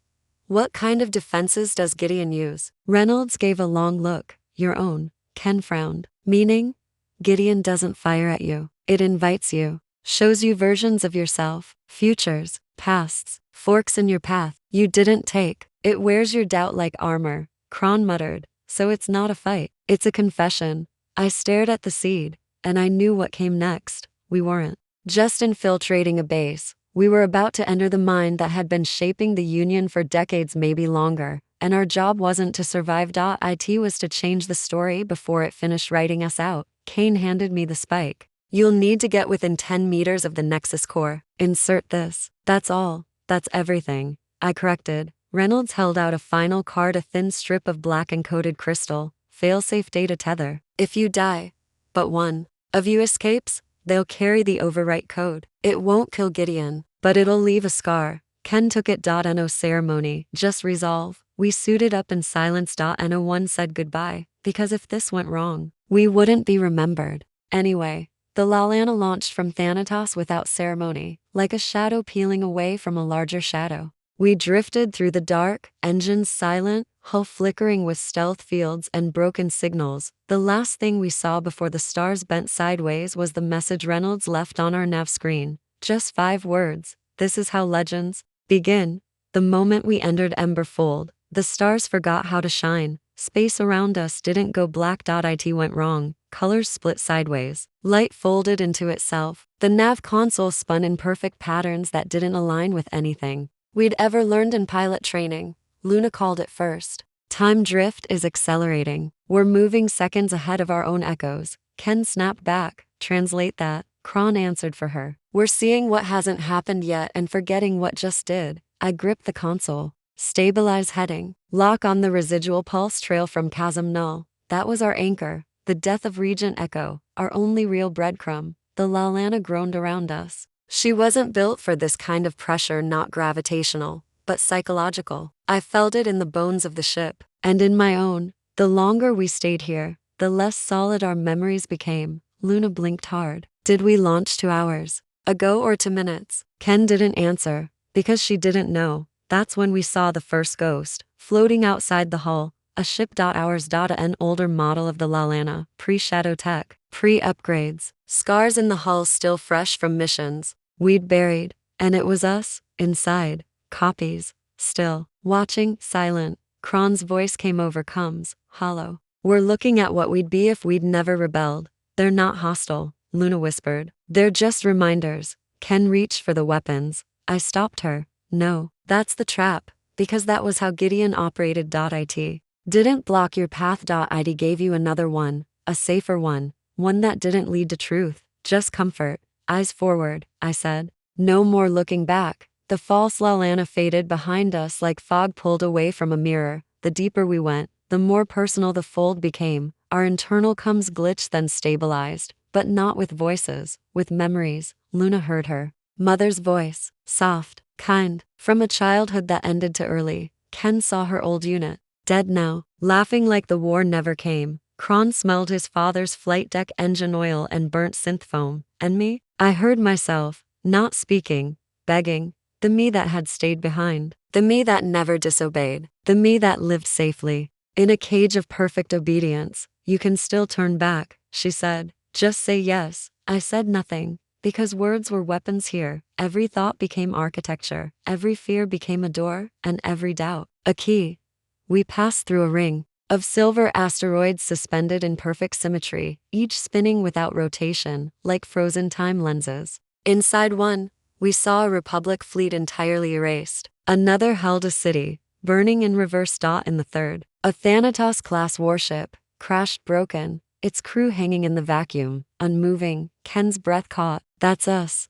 No, I said. That's what Gideon wants us to believe. Luna narrowed her eyes. It's pulling possibilities, reading our past decisions, predicting outcomes. Kron tightened his grip on the controls. So what happens when we stop being predictable? That was the question, and I had the answer. We powered down. Fully. No engine. No lights. Just drift. No algorithm can predict choice without pattern. We became unseeable by becoming unreadable. The fold reacted. The stars around us spun faster. The shapes flickered, and then it cleared, like fog torn away from a lens. There it was, Gideon's core, a massive structure unlike anything the Union had ever shown. No towers, no gates, no weapons. Just a rotating sphere of glass and wire and orbiting text lines of data circling like rings around a god's eye. Words from every language ever recorded. Ideas, philosophies, propaganda, belief. Ken stared. It's beautiful, Luna whispered. No, it's convincing. That's worse. Kron prepared the drop sled. I armed the singularity spike. It pulsed in my hand. We were one move away from changing everything. But first we had to walk through the mind that had been writing the galaxy's story for centuries, and prove that belief could bleed. There was no door. No hatch. No boundary. Just entry. The moment I stepped into the core, reality folded sideways. It didn't feel like walking into a space. It felt like stepping into a sentence, a story being written around me. Words floated in the air, alive, glowing, translucent, some in languages I'd never seen. Some I recognized well. They formed shapes as I moved, memories, battles, declarations, confessions, and every one of them had been rewritten, rearranged, perfected, not for truth, for control. The architecture was fluid. Walls of text that slid away when I looked. Floors made of names, mine, yours, ours, all recorded in perfect digital calligraphy, then crossed out and replaced. I held the singularity spike close. It pulls like a heartbeat, a reminder that this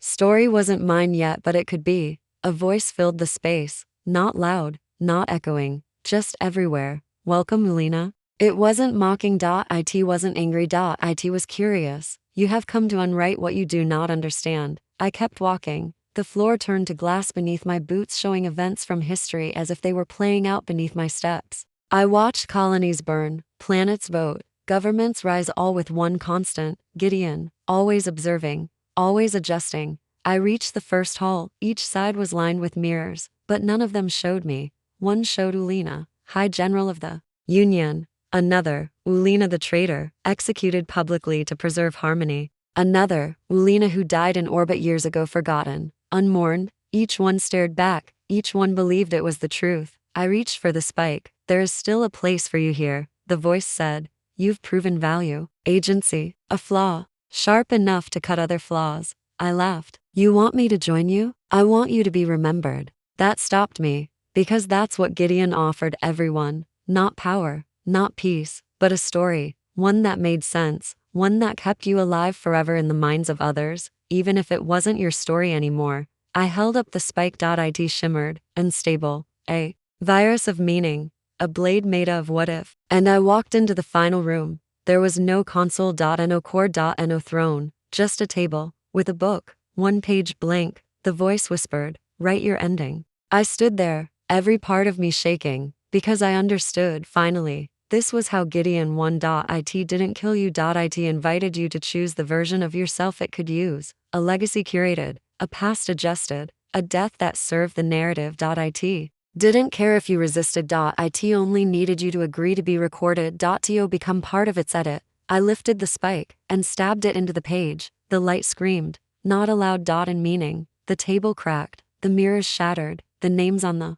floor burned. The spike unfolded like an idea too big to hold, a lie. Dying in public. Gideon tried to rewrite faster, but I was faster, because I wasn't trying to be remembered. I was trying to be true. The walls buckled, the halls collapsed, not physically, but in logic. Contradictions splintered the architecture, causality spun like a broken compass, and then stillness. I stood in the center of a dead story, a myth unspoken, a system that no longer believed in itself. The core dissolved. The book turned to ash. Gideon said nothing, because there was nothing left to say, just static, and the faint echo of a voice. You are not forgotten. And I smiled, because I had never wanted to be remembered. I only wanted to be free. The moment the spike unraveled the last of Gideon's page, the world around me began to dissolve, but not in fire, not in ruin. In doubt, reality flickered like a faulty memory. The walls pulsed between material and metaphor. Sentences collapsed into sparks.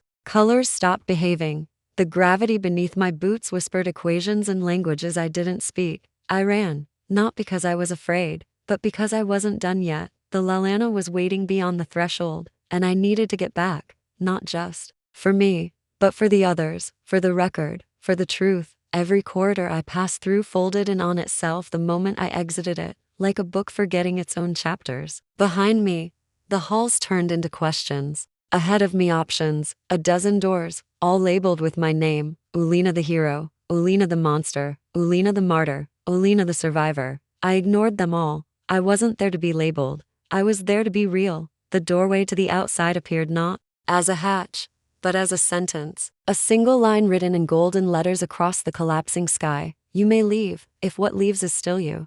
I didn't answer. I ran through it. The void swallowed me, and then light, but broken. The Lalana floated half visible, surrounded by pulses of impossible matter. Luna was shouting over comes. She's coming through, hold it, she's in the in-between. Kron, lock gravity phase. Kron's voice almost got her. If we miss the window, she'll collapse into recursive self. I felt my body stretch, not physically, contextually. I remembered things I'd never done, killed people I'd never met, loved someone who didn't exist. I saw my own death a dozen different ways, and kept moving. The retrieval beam hit, a soft tether of light and logic. Ken's voice. Ulina, say your name. Anchor the tether. I couldn't speak, not with words, but I reached inward, found one memory that hadn't been touched. My first flight, 16 years old, wind in my face, engines beneath me like thunder I could command. I held onto it, tight, and yanked. The beam pulled me out.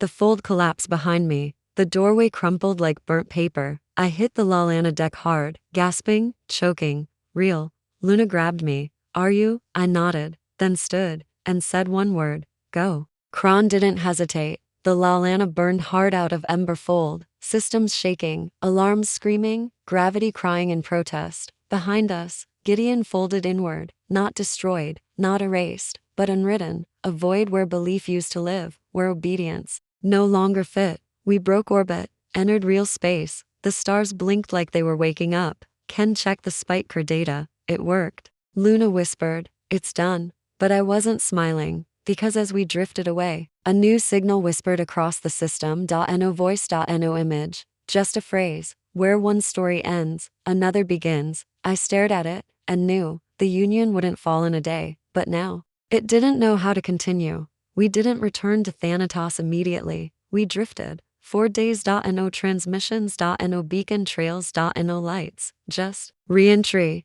The kind of silence that doesn't mean peace. The kind that asks, what are you now, without the war? Gideon had been more than code, more than control. It had been context, a story wrapped around every system, every choice, every name. And now, there was nothing guiding the galaxy's story. Kane met us at the edge of a dead system known only to command, blacklisted decades ago after a failed terraforming effort turned it into a slow burn storm. He didn't smile. He didn't ask questions. He just looked at me and nodded. You did it, he said. I shook my head. I did something. He gestured to the display behind him. News feeds from across Union space, fragmented, contradictory, wild. Some systems declared independence, others denied the Union ever existed. One planet had re-established monarchy, another had turned all governing power over to a machine that wasn't Gideon but acted like it. Chaos? No, just freedom with no instruction manual. Luna stared at the feeds. We broke the chains and dropped 1,000 keys. Ken finished. Kron folded his arms. They don't know what to believe now. Kane turned to me. So, what do we do? I stood in silence, because that wasn't a tactical question. It was existential. What do you do when the story ends? When the author's pen snaps? When every person in the galaxy is holding their own chapter, but doesn't know how to begin? Reynolds arrived then. He had a file. He handed it to me, thin, blank cover. But I opened it. Inside, maps, names, voices, factions, movements. Some wanted order. Some wanted vengeance. Some wanted truth. Others just wanted to be left alone. We've entered the age of divergence, Reynolds said. No more central script. No more guiding myth. Just a galaxy of editors. Luna asked, are we supposed to stop them? Reynolds shook his head. No, Ken. Guide them? No, Kron. Then what? Reynolds looked at me. I think we ask the only question that matters now. Everyone turned to me. I closed the file, looked out at the stars, and asked, what story do you want to tell? Because in the end we weren't heroes, we weren't rebels, we weren't even soldiers, we were witnesses. The moment the galaxy realized the author was gone, and the blank page was waiting.